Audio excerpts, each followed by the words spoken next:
does good things come in small packages fit better than in describing Tiny Terry's turbo trip, one of the best examples of alliteration on Switch. The premise sees titular Terry working to secure a vehicle, not to travel around or earn money by working, but so that he can get to space. Aside from a smattering of random objectives, you're basically free to explore the town of Sprankleville to your heart's content, chatting with local residents or maybe even stealing their cars and selling them. Everything is in service of Terry's ultimate goal, but how you get there and how many of the townsfolk you choose to work with is up to you. The game begins with Terry sitting beside his uncle at a recruitment office, where Terry is willing to take any job that will give him a car. Taxi driver seems like a good fit, and the hiring manager is extra pleased to offer Terry the position, given that Terry doesn't even want to be paid.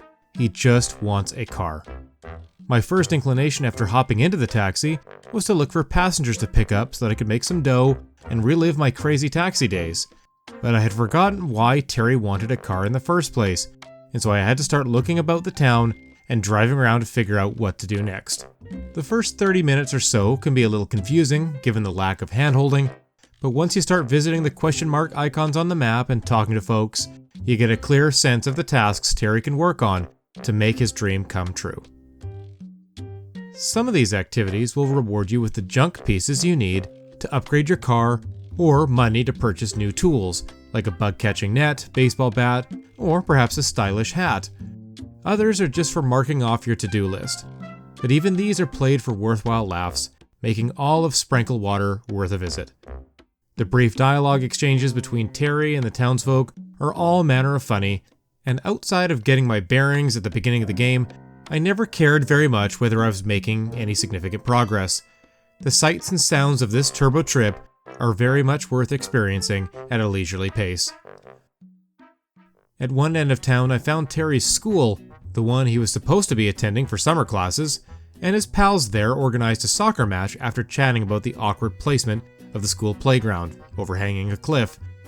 Except it wasn't with a soccer ball, but something resembling an orange fruit, and the clumsy controls made for another comedic moment before I realized I needed to score 5 goals to complete the impress your friends objective. Near the beach, I encountered a restaurant owner selling only one item, beach fries, of which Terry had somehow won a lifetime supply. The owner tasked me with catching insects for a new menu item, bug buns.